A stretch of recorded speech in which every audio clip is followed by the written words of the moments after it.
Seja bem-vindo à Igreja Nova Casa, você está na nossa série sobre as doutrinas da graça e hoje nós vamos falar um pouco sobre a graça irresistível. Se esse é o seu primeiro vídeo, eu sugiro que você volte um pouco, pois nós já falamos sobre a soberania de Deus, nós falamos sobre a depravação total e nós falamos sobre a eleição incondicional. Então nós estamos subindo uma escada e você pode ficar sem entender se você não vê as outras partes dessa série, então eu sugiro que você volte. Também quero te incentivar a se inscrever aqui nesse canal, nos seguir por todas as nossas redes sociais, porque todos os nossos encontros têm sido por aqui, e tem sido um tempo muito precioso durante essa série, onde nós tiramos esse tempo para falar um pouco sobre a soteriologia reformada. A Igreja Nova Casa acredita que a forma como qual o homem se salva é a forma pela qual nós temos exposto aqui nesses dias. Então, se você quer saber mais sobre a soteriologia reformada, eu sugiro que você não perca nenhuma parte dessa série para que você cresça no seu entendimento. Então, se você tem dúvidas sobre predestinação, sobre eleição, sobre se é o homem que escolhe a Deus ou se é Deus que escolhe o homem, se Deus é injusto, se é que ele escolhe uns e não escolhe outros, eu sugiro que você volte um pouco, assista as outras partes dessa série e assista daqui para frente para que todas as suas respostas sejam sanadas. Mas sem mais delongas, vamos começar a falar hoje sobre a graça irresistível. E graça irresistível é uma doutrina que diz que quando Deus nos escolhe para a salvação, essa salvação chegará até nós. Então, pegando por base de tudo até agora que nós falamos, nós acreditamos que Deus é quem elege o homem para a salvação. E se Deus elege o homem para a salvação, essa salvação chegará no homem, mais cedo ou mais tarde. Todos os que Deus intenta salvar serão salvos por este mesmo. Mas alguns acreditam que o homem pode resistir a essa salvação, que no momento onde Deus se aproxima para salvar o homem, imagine que esse homem está num culto de domingo e ele ouviu a palavra de Deus, mas por causa da dureza do seu coração, ele pode resistir à graça de Deus, e é sobre isso que nós vamos falar hoje. Um documento muito importante histórico para nós entendermos um pouco mais sobre essas doutrinas é o Cânon de Dort, e ele vai dizer o seguinte: ele faz com que ouçam o Evangelho mediante a pregação e poderosamente ilumina suas mentes pelo Espírito Santo, de tal modo que possam entender corretamente e discernir as coisas do Espírito de Deus. Mas pela operação eficaz do mesmo Espírito regenerador, Deus também penetra até os recantos mais íntimos do homem. Consequentemente, todos aqueles cujos corações Deus opera dessa maneira maravilhosa são certamente, infalivelmente e efetivamente regenerados e de fato passam a crer. Então, a doutrina da graça irresistível afirma que ao homem é impossível resistir a Deus. Se Deus te elegeu para a salvação e se Deus está vindo em sua direção, será impossível que você resista a Deus. Então, de forma resumida, você já aprendeu o que é a doutrina da graça irresistível. É impossível ao homem resistir ao apelo, o chamado, o ataque voraz do Deus Salvador. Mas nós precisamos entender também o que a doutrina da graça irresistível não é. A doutrina da graça irresistível não significa que Deus está trazendo o homem à força. Não é esse o processo que se dá pela qual a salvação se encontra. Muitos de nós, ao olhar para isso que foi exposto, nós podemos pensar o seguinte: então quer dizer que Deus, de forma abrupta, e ele traz o homem debaixo de paulada, puxando a sua orelha e obriga a ser salvo? Não é isso que acontece. Não significa que Deus traz o homem à força, mas significa que Deus transforma o querer do homem. De uma forma milagrosa, Deus transforma o coração do homem. Assista os outros vídeos, você vai entender um pouco mais sobre isso. E nós vamos falar um pouco mais sobre isso mais à frente.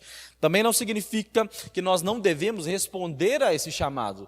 Não é porque é irresistível que nós não devemos responder esse chamado. Deus muda o nosso coração, Deus muda a nossa querência, como diz um bom mineiro, para que nós possamos, a partir de agora, responder a esse chamado, responder à convocação.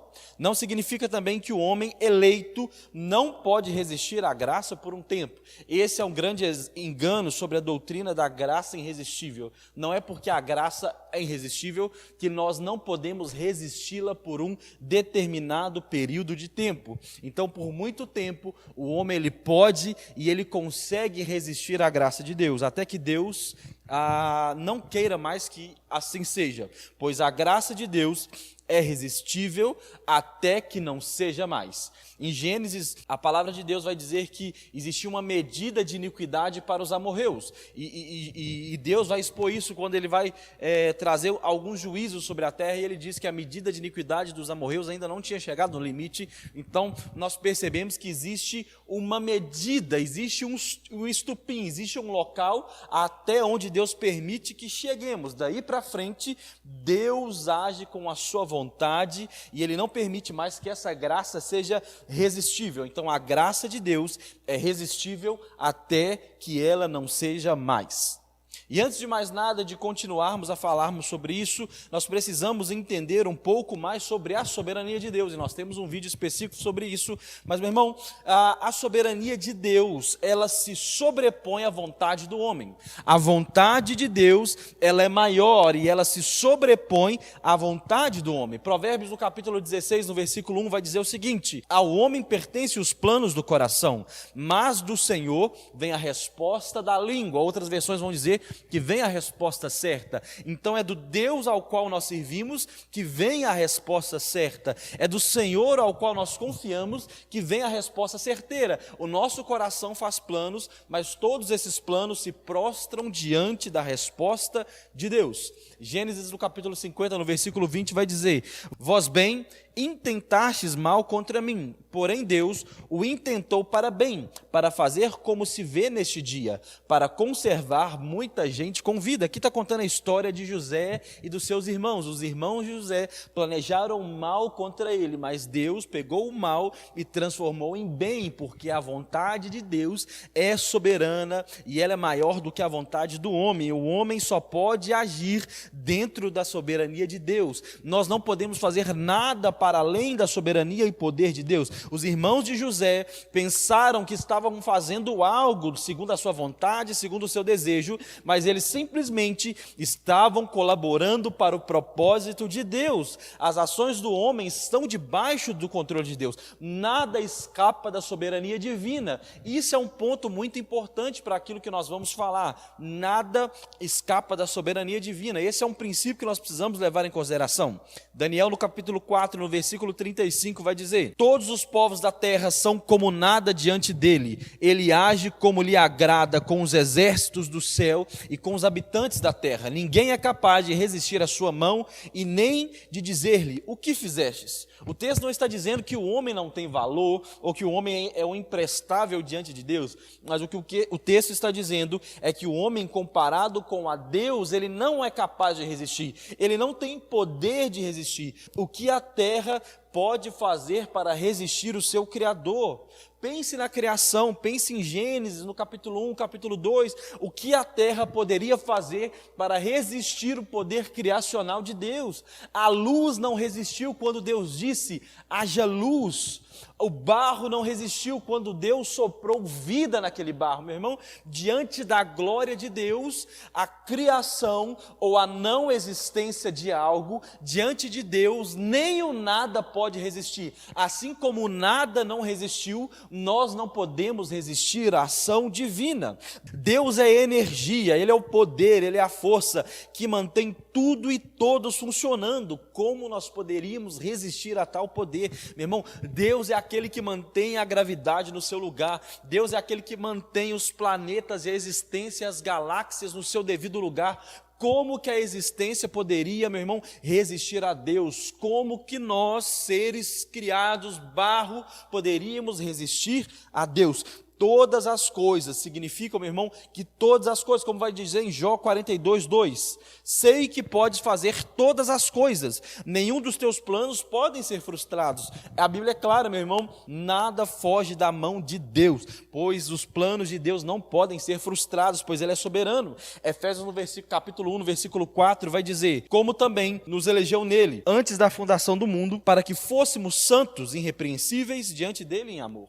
E aqui nós começamos a virar um pouco o volante, virar o nosso binóculo para um outro lugar. Então até agora nós falamos que Deus é soberano, os seus planos não podem se frustrar e a sua vontade sempre se cumprirá, pois Ele é energia, Ele é o poder que faz tudo funcionar e nem o nada pode resistir à sua vontade. E agora nós viramos um pouco o volante, nós viramos os nossos olhos, estamos olhando para uma outra realidade, em Efésios capítulo 1, versículo 4, que vai dizer que Deus nos elegeu antes da fundação do mundo. Ou seja, Deus é soberano, e essa soberania me elegeu antes da fundação do mundo. Então, se Deus é soberano, e se Deus me escolheu antes da fundação do mundo, será que eu, em um determinado momento da vida, lá pelos meus 20 e poucos anos, eu poderia escolher não querer a Deus? A partir de agora eu não quero a Deus. Eu cresci na igreja, eu vivi o evangelho, eu experimentei um pouco das coisas do Senhor, mas não é isso que eu quero viver uma vida longe de Deus. Irmão, essa matemática não fecha, porque se Deus é soberano, e Ele já havia me escolhido e me determinado antes da fundação do mundo, para que eu fosse santo e para que eu fosse irrepreensível, e se a vontade de Deus não pode se frustrar, se todos os planos de Deus vão se cumprir, como que eu poderia rejeitar o chamado de Deus? Essa matemática não fecha, algo de errado não está certo. É impossível que o homem possa frustrar os planos de Deus. Então, se Deus me escolheu para a salvação e para ser um homem irrepreensível em amor, como eu poderia frustrar os planos de um Deus que é soberano e nada foge do seu controle? Se Deus, meu irmão, te elegeu para a salvação, é impossível que você não seja salvo. Nós só podemos concluir isso, se Deus é soberano e nada sai do seu controle, a sua vontade sempre se cumpre. E se Deus me elegeu para a salvação, e a vontade de Deus é que eu me salve, como eu poderia me perder? Percebe, meu irmão, a teologia ela não acontece de forma matemática e lógica, mas muitas das vezes os princípios, nunca princípios bíblicos eles vão se contrapor. A Bíblia explica a própria Bíblia. Princípios bíblicos complementam outros princípios bíblicos. Isaías no capítulo 43, no versículo 13, vai dizer, desde os dias mais antigos eu o sou, não há quem possa livrar alguém da minha mão. Agindo eu, quem pode desfazer? Olha o que a palavra de Deus está dizendo, meu irmão. Se Deus estiver agindo, quem pode desfazer o agir de Deus? Se Deus elegeu você para a salvação e para a santidade antes do mundo, se Deus tem um chamado pastoral para você, se Deus tem um chamado apostólico, profético, se Deus te chamou para algo, e eu acredito que Deus te chamou, senão você não estaria aqui, você não tem o poder de frustrar os planos de Deus. Olha, deixa eu te falar uma coisa, você não tem uma borracha que apaga os planos de Deus. Nós não temos esse poder, meu irmão, porque Deus está para além do entendimento, do poder e do controle humano. Nada foge do poder de Deus. E sim, Deus é soberano. E sim, Deus está no controle de todas as coisas. Sabe, meu irmão, ou você crê ou você não crê na soberania de Deus. Não existe meio termo. Não há como eu falar que Deus é soberano, mas que eu também tenho a opção de escolher a Deus ou não escolher a Deus. Ou Deus ele tem o controle de todas as coisas ou ele não tem. Isaías capítulo 46, o versículo 9 vai dizer, lembrem-se do que no passado, pois somente eu sou Deus e não há outro semelhante a mim. Só eu posso lhes anunciar desde já o que acontecerá no futuro. Todos os meus planos se cumprirão, pois faço tudo o que desejo. Isaías 55, versículo 10 vai dizer, a chuva e a neve descem dos céus, e na terra permanece até regá-la, fazem brotar os cereais e produzem sementes para o agricultor e pão para os famintos. O mesmo acontece com a minha palavra, e eu a envio, e ela sempre produzirá frutos. Ela fará o que desejo e prosperará aonde quer que eu a enviar. O texto é claro que diz que a palavra do Senhor não volta vazia. Se Deus lançou uma palavra sobre a terra, se Deus lançou uma palavra sobre o homem, essa palavra viajará o tempo, viajará os anos e ela cumprirá o seu propósito. Como Deus pode trazer uma palavra de salvação para alguém e essa palavra não se cumprir, meu irmão, se eu acredito que essa palavra não vai se cumprir, eu estou com um grande problema teológico e sistemático, evangélico do reino com o Senhor, um problema relacional, a minha visão, a minha cosmovisão, está tudo errado, está perdido. Como Deus pode fracassar em salvar alguém que Ele deseja, sendo que Deus é soberano? Assumir que o homem pode rejeitar a salvação é dizer que Deus é um mentiroso e fracassado. Mas a palavra de Deus, em Números 23, 19, vai dizer: Deus não é homem para que minta, nem filho do homem para que se arrependa. Porventura diria ele e não faria, ou falaria e não confirmaria? Meu irmão, as palavras de Deus não passarão, a palavra do Senhor não volta vazia. Se você ou se Deus envia uma palavra de salvação, de forma alguma essa palavra de salvação voltaria sem resposta, jamais voltaria sem resposta. João no capítulo 5, no versículo 21, diz o seguinte: pois assim como o Pai dá a vida àqueles que Ele ressuscita dos mortos, também o Filho dá a vida a quem Ele quer. E eu lhes asseguro que está chegando a hora, e de fato já chegou, em que os mortos ouvirão a minha voz, é a voz do Filho de Deus, é aquele que ouvem, viverão. Percebe esse texto, meu irmão? Ele não está dizendo que o Filho do homem, que Jesus Cristo, Ele dá a vida aos homens que o buscam, Ele dá a vida aos homens que querem, não, mas o Filho dá a vida a quem Ele quer, a quem a sua volição o empurra para fazer. Ele não dá a vida àqueles que se colocam na porta do céu, Ele não dá a vida àqueles que o buscam, mas Ele dá a vida àqueles que Ele quer. Jesus não dá a vida àqueles que o aceitam, Jesus dá a vida àqueles que Ele quer. Jesus dá a salvação àqueles que Ele deseja. Da mesma proporção, meu irmão, que bebês não podem resistir o seu nascimento. Quando dá lá as 30 e tantas semanas, que eu não sei, dá os 9 meses do bebê, o bebê não pode resistir, e simplesmente eu quero ficar aqui dentro. Ele sai naturalmente. E em casos extremos, em casos contra a naturalidade da biologia humana, quando esse bebê se recusa a sair, dá uma cesariana na cara dele, meu irmão, e a vida o arranca para fora. Não há essa opção de deixar esse bebê ali. Ele não tem opção de rejeitar o nascimento, de rejeitar a vida. Homens não podem rejeitar a morte. Os meus dias foram todos escritos no livro da vida. O homem não pode resistir à morte, ele não pode lutar contra a morte. Da mesma proporção, meu irmão, os eleitos não podem resistir à salvação. Quando chega o seu dia de ser salvo, você será salvo. Lázaro não teve forças para resistir à vida quando Cristo gritou: Lázaro, vem para fora. Jesus não perguntou: Lázaro, você quer voltar à vida? Lázaro, você quer ressuscitar? Não, meu irmão, Lázaro não teve esse poder, não teve uma volição de escolher: eu quero ressuscitar ou eu quero permanecer nesse seio de Abraão, nesse lugar de descanso. Lázaro não teve essa opção, meu irmão, porque a vida, a morte não tem poder, ela não tem opção diante da vida. Em Ezequiel, no capítulo 37, o vale de ossos secos não teve a opção, não teve a volição de resistir. Ele não teve essa opção: será que eu quero ressuscitar? Não, meu irmão, diante da profecia da salvação e da vida, o vale de ossos secos precisou viver, pois é impossível que a morte detenha a vida. A vida diante da morte sempre vencerá. Sempre que houver essas duas realidades, uma realidade de morte e uma realidade de vida, meu irmão, a vida inundará e esmagará a morte. Se você estiver num lugar escuro, acender um palito de fósforo, esse palito de fósforo aceso será visto de muito longe, pois o fogo, a luz, ela não pede permissão para invadir as trevas. Assim aconteceu em Atos, no capítulo 2, no versículo 24. Mas Deus o ressuscitou dos mortos, rompendo os laços da morte, porque era impossível que a morte o retivesse. Meu irmão, é impossível que a morte fique inerte, parada,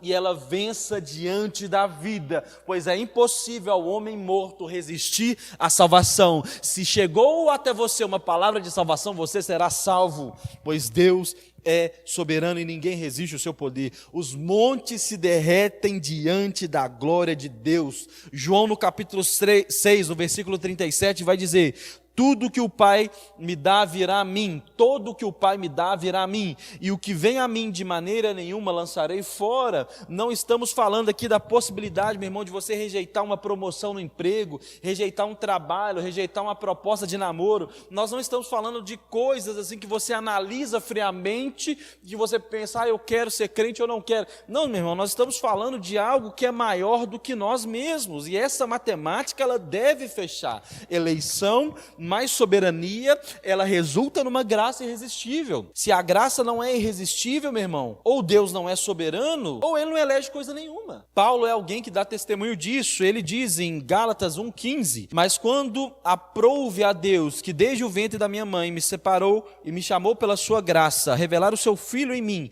para que o pregasse entre os gentios, não consultei carne nem o sangue. Meu irmão, olha o que Paulo está dizendo. Havia a possibilidade de Paulo rejeitar esse chamado, meu irmão, levando em consideração a soberania de Deus, e que Deus o havia separado antes, dentro do ventre da sua mãe. Paulo afirma que Deus o havia elegido desde sempre. Cristo, meu irmão, não nos traz amarrados, ele faz um milagre no nosso interior. Pensa comigo nesse exemplo, um homem muito feio, sem beleza alguma, e ele se encanta por uma mulher muito bonita, ele deseja casar com ela, e ele chega ali para cortejá-la, e essa mulher de forma alguma quer nada com ele, porque ele é muito feio. Mas após esse homem investir por muito tempo nessa mulher, e de uma forma milagrosa, ela começa a enxergar que ele não é tão feio quanto ele parecia ser. Na verdade, ele é um lindo homem, ele é um homem perfeito, ele é um príncipe encantado, ele era tudo que aquela mulher precisava, ele era um protetor, ele era provedor, ele era alguém que a projetava na vida, ele era um homem perfeito, era o sonho de qualquer mulher. Me salve, pois eu não consigo resistir à atração que o Senhor tem gerado em mim. Ele não nos traz arrastados, mas o que ele faz é arrancar as nossas vendas, arrancar o tampão dos nossos ouvidos, para que nós possamos enxergar quem ele é, meu irmão. Antes de Cristo somos escravos do mundo, somos escravos da carne e do diabo. Quando as nossas vendas são arrancadas, não resistimos mais à beleza do Criador e corremos para os seus pés. Ele não nos busca à força, ele nos arranca desse lugar de cegueira, e nós não podemos resistir a essa graça. Tente encontrar um homem que se encontrou com a glória de Deus e não caiu de joelhos, e fale miseravelmente, meu irmão, como diz em Jeremias 31:3, porquanto com amor eterno te amei, por isso com benignidade te atraí. Sem regeneração é impossível vir a Cristo. Com regeneração é impossível não vir a Cristo. As pessoas acham, meu irmão, que Deus é injusto, e elas pintam o seguinte quadro. Elas imaginam que no último dia muitos homens vão chegar lá na porta do céu, estará lá Jesus ou São Pedro, e vai dizer, olha, eu quero entrar no céu porque eu fiz boas coisas, eu fiz boas ações. E aí Jesus vai dizer, olha, você não vai poder entrar, eu estou olhando aqui no meu iPad e você não foi eleito, você não foi escolhido. Ele vai dizer, não, mas eu quero muito, eu até fui na igreja, eu frequentei. E aí Jesus vai falar, meu filho, eu sei que você queria, eu sei que você até se esforçou durante a vida para vir para o céu, mas eu lamento dizer, você não é um eleito, você não pode entrar no céu. E Jesus vai falar o seguinte, apartai-vos de mim para o fogo eterno, maldito, que foi preparado para você e para os diabos antes da fundação do mundo. Esse é o quadro que muitos de nós pintamos diante dessa conversa sobre a eleição incondicional e sobre a graça irresistível, que muitos vão chegar diante de Deus e vão se sentir injustiçados porque quiseram entrar no céu, porque não eram eleitos, Deus não quis. Mas deixa eu te contar qual que é a verdadeira pintura que encontraremos no céu. O quadro correto é uma multidão infindável de pessoas com vendas nos seus olhos, com tampões nos seus ouvidos, caminhando em direção a um precipício cheio de fogo e sofrimento. E Deus lá atrás está gritando com eles, não vão por aí, parem, volte, o caminho não é por aí. Deus insistentemente grita com eles durante toda uma vida, durante toda uma eternidade, não vão por aí é um caminho de morte, vocês vão se perder. Mas eles estão cegos, eles estão com seus ouvidos tapados, até que Deus sai do seu lugar de glória, corre em direção a esses perdidos, pega um deles pelo braço e o chacoalha e fala, me escute, olhe para mim. E Deus arranca a venda, Deus arranca os tampões e ele faz, agora eu vejo, Agora eu tenho clareza para onde eu estou indo. Meu irmão, imediatamente esse pecador cai de joelhos e ele não resiste à graça de Deus. Eu acabei de descrever para vocês a graça irresistível. Deus não está nos trazendo aos tapas, mas sim Deus está tirando a nossa venda e Deus está tirando os tampões que estão em nossos ouvidos. A esse chamado externo, meu irmão, ele pode ser resistido por muito tempo. Foi assim talvez com você. Você ouviu a pregação pública, você ouviu a exposição da palavra, mas talvez você não deu atenção, mas em um determinado momento você simplesmente abriu os seus ouvidos e recebeu a palavra de Deus, pois quando um chamado interno acontece, ele é irresistível. Quando Deus chama o coração do homem, esse chamado é irresistível. Por isso que nós continuamos a orar pelas nossas famílias, pessoas que não se converteram. Nós oramos por pessoas que não se converteram ainda, porque nós acreditamos que Deus pode quebrar todo o jugo pesado do coração, que Deus pode mudar a realidade do coração. De forma contrária, Deus falaria, não pare de orar, porque Ele deve executar a vontade, o livre-arbítrio dEle, não. Mas nós acreditamos que Deus é esse que quebra a resistência do coração humano para a salvação. Deus é esse. E talvez você esteja pensando, mas em Atos, no capítulo 7, no versículo 51, diz que muitas pessoas resistiam o Espírito Santo. Homens de dura cerviz e incircunciosos de coração e ouvido, vós sempre resistis o Espírito Santo, assim sois vós como foram os vossos pais. E talvez você está pensando, está vendo? Sim, é possível resistir o Espírito Santo. A palavra de Deus está dizendo aqui, ó. Mas, meu irmão, se você pegar todas as coletâneas, toda a coletânea de textos que diz que é possível resistir o Espírito Santo, são textos que não são suficientes para afirmar que a graça sempre será irresistível. É só você olhar para a sua vida. Talvez você nasceu num lar cristão, você já cresceu sendo um cristão, você foi apresentado a Cristo muito pequeno, mas talvez você conheceu a Cristo já alguns anos depois. E talvez você foi na igreja, você ficou meio desconfiado, aí você foi numa célula, aquele negócio foi entrando, mas você é resistente porque você não confiava na religião, você não confiava em pastor, você achava que crente era tudo sem vergonha, até que, meu irmão, a palavra foi entrando e você não resistiu à graça de Deus. Você é prova disso. Quantas vezes você resistiu até que Deus não permitiu mais que você resistisse? A graça de Deus é irresistível até que não seja mais. Eu sou a prova viva disso, meu irmão. Eu fui para a igreja, eu tinha mais ou menos 6 anos de idade, e dos 6 anos de idade até mais ou menos os meus 14 anos, eu ouvia a palavra de Deus, eu fui exposto às histórias bíblicas, eu ouvia sobre Jesus, mas aquilo não tinha entrado no meu coração. Eu ouvia as pregações públicas, eu ouvia o chamado externo, mas um dia eu estava exatamente nesse lugar onde nós estamos gravando esse vídeo, e a palavra de Deus entrou no meu coração de uma forma diferente, e naquele dia eu acredito que eu fui salvo. Mas por vários processos, eu entrei num processo de confusão mental, de não entendimento e solidificação na palavra, e acabei, meu irmão, dando o que nós chamamos de uma escapada, uma desviada, mas o meu coração sempre esteve preso no Senhor. Eu estava longe da comunhão da igreja, longe da comunhão dos irmãos, mas o meu coração estava preso ao Senhor, meu irmão, e de uma outra vez, onde eu fui mais uma vez exposto à palavra de Deus, eu estava com os meus 19 anos de idade, meu irmão, e algum tempo depois, quando eu ouvi uma outra vez a palavra de Deus, meu irmão, eu não resisti à graça do Senhor, e eu lembrei de tudo aquilo que o Senhor tinha ministrado, eu lembrei daquele dia que eu tinha sido salvo, e eu refiz, é como se eu tivesse voltado, meu irmão, me realinhado com a palavra de Deus, porque mais uma vez eu não resisti à graça de Deus, porque mais uma vez essa palavra entrou diferente no meu coração. Quantas das vezes, meu irmão, eu ouvi as pessoas falando, você está desviado, você está fora dos caminhos do Senhor, você não está andando conforme um cristão que você dizia que era, meu irmão, e aquilo ficava só da forma externa, mas era como se Deus estivesse permitindo que eu estivesse resistindo, até que Deus não permitiu mais que eu resistisse, e em lágrimas e de joelhos eu fui à frente e me reconciliei com a igreja, me reconciliei com o reino, meu irmão, e firme na graça de Deus estou até hoje, porque a graça é irresistível até que ela não seja mais.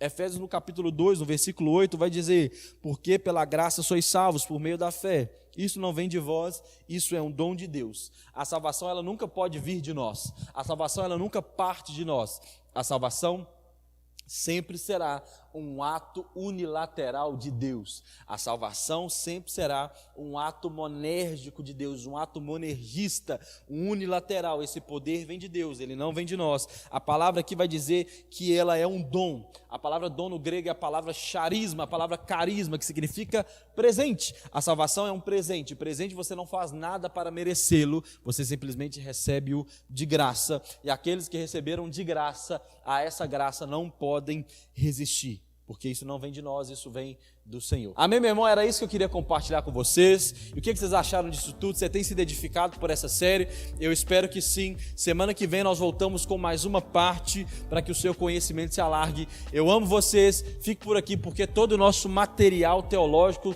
e os nossos encontros de culto têm sido por aqui. Amo vocês. Deus abençoe e até mais.